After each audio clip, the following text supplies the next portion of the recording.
Red టీవీలో మీ వ్యాపార ప్రకటనల కోసం ఈ నంబర్ని సంప్రదించండి.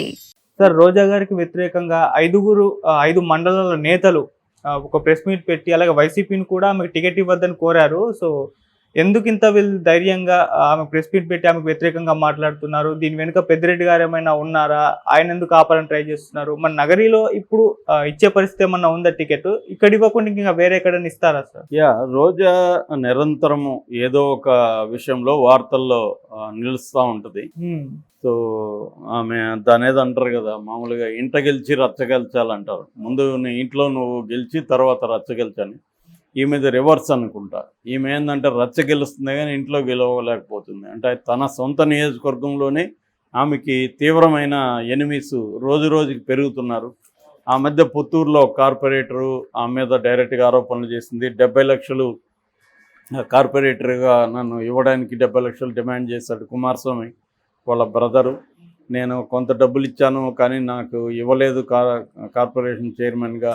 సో దాంతో మున్సిపల్ చైర్మన్కి ఇవ్వలేదు. దాంతో నేను నా డబ్బులు వెనక్కి అడిగితే బెదిరిస్తున్నారనేది ఆమె ఓపెన్గా ప్రెస్ మీట్ పెట్టి చెప్పింది.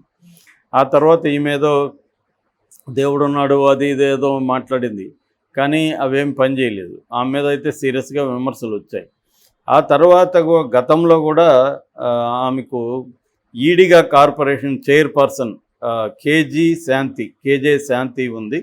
వాళ్ళ హస్బెండ్ ఏమో కేజే కుమార్, ఆయన మాజీ మున్సిపల్ చైర్మన్ నగిరి. వీళ్ళిద్దరూ ఓపెన్గానే రోజాకి యాంటీగా ఉన్నారు.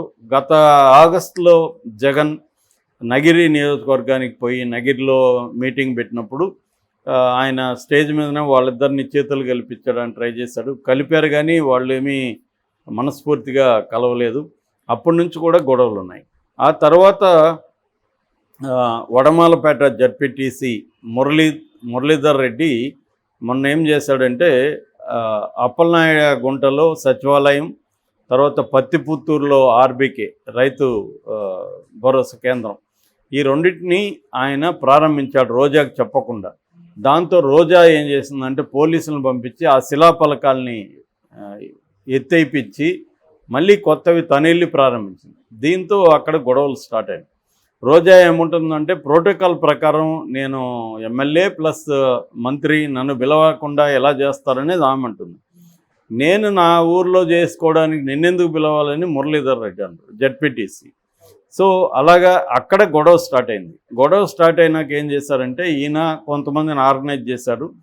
5 మండలాల నేతలు కలిసి ఒక ప్రెస్ మీట్ పెట్టి రోజాకి వ్యతిరేకంగా వాళ్ళు ఓపెన్గా మాట్లాడారు. దీంట్లో ఎవరెవరు ఉన్నారంటే శ్రీశైలం ఆలయ చైర్మన్ ఆయన రెడ్డివారి చెంగారెడ్డి వాళ్ళ దగ్గర బంధువు చక్రపాణి రెడ్డి, వాళ్ళ బ్రదర్ పార్టిసిపేట్ చేశాడు. తర్వాత నిండ్ర జడ్పీటీసీ మల్లీశ్వరి, ఆమె గతంలో కూడా విమర్శలు చేసింది ఈమె మీద.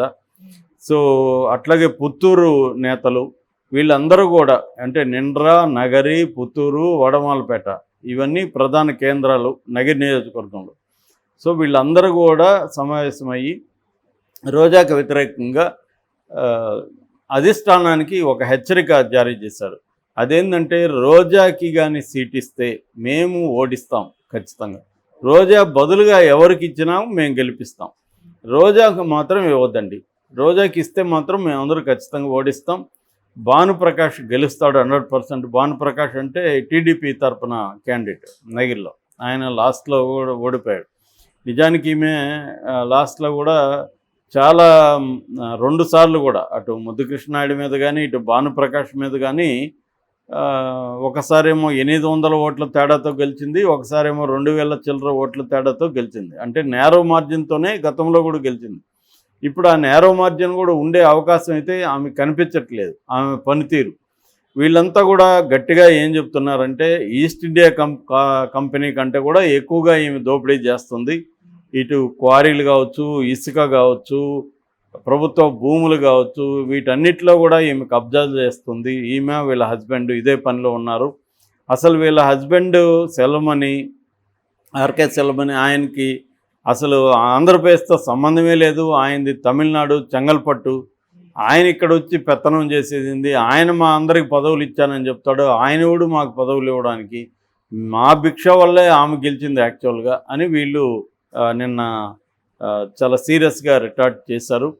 సో దీని వెనక ఎవరున్నారు అనేది ఎందుకంటే వీళ్ళ వెనక ఎవరు లేకుండా వీళ్ళే పెద్ద ఎత్తున ఇలా ఆమెకి వ్యతిరేకంగా చేయడానికి కారణం ఏంటి అనేది చూస్తే పెద్దిరెడ్డి రామచంద్రారెడ్డి ముందు నుంచి కూడా రోజాకి యాంటీగా ఉన్నాడనేది వినిపిస్తుంది. కానీ గట్టిగా ఆమెను ఏమీ చేయలేకపోతున్నాడు. మినిస్టర్ కూడా ఇవ్వాల్సి వచ్చింది జగన్. ఎందుకంటే ఆమె చాలా స్ట్రాంగ్గా ప్రత్యర్థుల మీద విరుచుకుపడుతుంది. అలాంటి వాళ్ళని వదులుకుంటే జగన్కి అది వీక్ అవుతుంది. ఆమె ప్రత్యర్థుల వైపు వెళ్తే మళ్ళీ వైసీపీ మీద కూడా ఇంతే స్థాయిలో విరుచుకుపడుతుంది. సో చూస్తూ ఆమెను ఎందుకు వదులుకోవడం అనేది జగన్ ఆలోచిస్తున్నట్టు కనబడుతుంది. దాన్ని అలసుగా తీసుకొని ఆమె కూడా తనకు ఇచ్చిన నియోజకవర్గంలో పనులు చేయకుండా ప్రజలకి అందుబాటులో ఉండి ప్రజల సమస్యల్ని పరిష్కరించకుండా ఆమె గతంలో అంతా మినిస్టర్ అయ్యే వరకు కూడా హైదరాబాద్లోనే ప్రధానంగా ఉండడం, ఇక్కడ ప్రతి టీవీ ఛానల్లోకి వెళ్ళి జబర్దస్త్ కావచ్చు ఇంకొకటి కావచ్చు వెళ్ళి అక్కడ చేయడం, దీనివల్ల అక్కడ యాక్టింగ్ ఎమ్మెల్యేగా వాళ్ళ హస్బెండే ఉండి ఆయనే అక్కడ అందుబాటులో ఉండి ఆయనే చూసుకోవడం ఇలాగ అయిపోయింది. దీనివల్ల అక్కడ వ్యతిరేకత వచ్చింది. రెండోది ఈమె బిహేవియర్లో ఒక అరగెన్స్ ఉండడం, వేరే వాళ్ళని ట్రీట్ చేయడంలో వాళ్ళకి ఇంపార్టెన్స్ ఇవ్వకపోవడం, ఇలాంటివి కూడా ఆమెకు మైనస్ అయినాయని చెప్పుకోవచ్చు. అంటే నియోజకవర్గంలో ప్రజలకు అందుబాటులో లేకపోవడం, తర్వాత అక్కడున్న నాయకులతో సమన్వయం చేసుకొని పనిచేసుకొని వెళ్ళకపోవడం, ఇది మేజర్ ప్రాబ్లం అయింది. ఎందుకంటే ఇప్పుడు ట్రెడిషనల్గా కొన్ని ఫ్యామిలీస్ ఒక దగ్గర ఉండి రాజకీయాలు చేస్తున్నప్పుడు వాళ్ళ బలం వేరే ఉంటుంది. ఈమె అట్లా రాలేదు. రానప్పుడు ఏం చేయాలి ఇలాంటి వాళ్ళు అంటే, మిగతా స్థానిక నాయకత్వంతో కూడా మంచిగా ఉంటూ వాళ్ళని ఇన్వాల్వ్ చేసుకుంటూ వాళ్ళకు కూడా ఏమైనా పనులు ఉంటే చేసి పెడుతూ వాళ్ళకి రెస్పెక్ట్ ఇస్తూ కలుపుకొని పోవాలి. ఆ ధోరణి లేనప్పుడు ఏమవుతుందంటే ఇలాంటి ప్రాబ్లమ్సే వస్తాయి. అధిష్టానంలో నీకు ఎంత పలుకుబడి ఉన్నా లోకల్గా లేనప్పుడు వీళ్ళందరూ రేపొద్దున నెగిటివ్గా పనిచేస్తే ఖచ్చితంగా ఆమె ఓడిపోతుంది. ఎందుకంటే ఆమెకి ఏమో అబ్సల్యూట్ మెజార్టీతో గెలవలేదు, గతంలో కూడా నేరో మెజార్టీతో వచ్చింది. కాబట్టి ఆ నేరో మెజార్టీ ఇవాళ కొద్దిగా పెరగాలంటే వీళ్ళందరూ మనస్ఫూర్తిగా ఆమెను గెలిపించాలని పనిచేయాలి. ఇప్పుడు ఎప్పుడైనా మనస్ఫూర్తిగా పనిచేయడం వేరు, మొక్కుబడిగా చేయడం వేరు, నెగిటివ్గా చేయడం వేరు. ఒకవేళ నెగిటివ్గా చేయొద్దని జగన్ ఖచ్చితంగా చెప్పినప్పుడు వీళ్ళు విన్నా కూడా మొక్కుబడిగా చేస్తారు. ఎవరు పోయి ఎవరిని ఓటేయమనరు, మీ ఇష్టం మీరు వేస్తే వేసుకోండి లేదన్నట్టుగా మాట్లాడినారనుకో లోకల్గా ఆమెకు చాలా ఇబ్బందులు ఉంది. ఇదేంటంటే ఒక ఏరియా కాదు, 5 మండలాలు అంటే తక్కువ విషయం కాదు.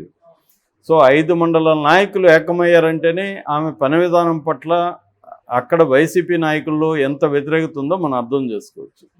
సో ఇది దీని వెనక పెద్దిరెడ్డి కూడా ఉండొచ్చు, కానీ ఆమె పని విధానం కూడా దీనికి కారణమే.